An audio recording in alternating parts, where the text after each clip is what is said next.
السلام علیکم ورحمت الله وبرکاتو. زه یم ستاسو ورور ستاسو ملګری طارق مخلص الفجر المخلص اکیډمۍ نه تاسو سره مخاطب یم.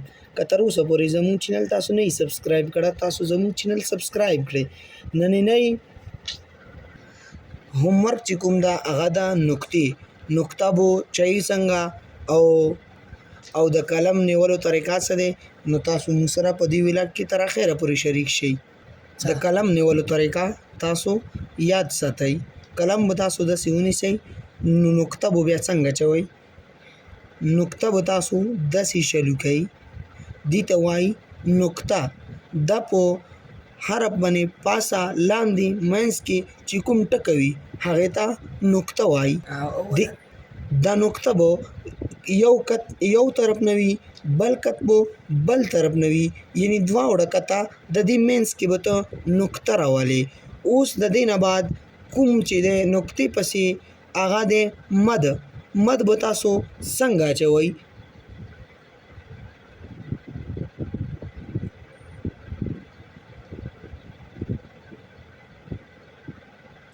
دې ته ویلی شي مد. اوس چې کوم ده الف دی 5 کته. کت وایي چې شي ده، کت وایي د قلم سر ته کېږدولو ته، چې تاسو یو سر د قلم ونه کېږدوئ دې ته یو کت وایي. اوس الف دی 5 کته. دا اصولو سره دی، تاسو به دا 5 کته وړئ تر څو چې تاسو سره څومره غټ قلم وي، څومره نری قلم وي، نو تاسو په هغه باندې نقطه اچوئ شئ، نو هغه به تاسو کت دی. د نننی ولاګ تاسو زموږ سره تر اخره پورې وګورئ، نو تاسو سره موږ نور هم داسې شیان شریکوو تر څو چې تاسو اوسه پورې نه وي لیدلې. اوس تاسو کت نه بغیر زموږ الف ګورئ، دې ته وایي الف.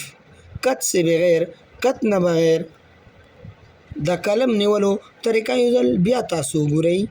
د قلم سر چې کوم ده دې ته وایي کت. تاسو چې دا سیده ولګوئ نو دا چې کوم ده یو کت شو، تاسو چې داسې ورپسې ولګوئ دا بل کت شو. نو تاسو زموږ چینل سبسکرایب کړئ. انشاءالله موږ به تر اخره پورې ستاسو څومره لیکئ ده انشاءالله موږ به تاسو ته لیکئ کوو، تاسو د دې نه استفاده حاصلوئ. د نیکسټ ویلاګ دپاره موږ ته اجازه راکئ، زموږ چینل سبسکرایب کړئ. والسلام.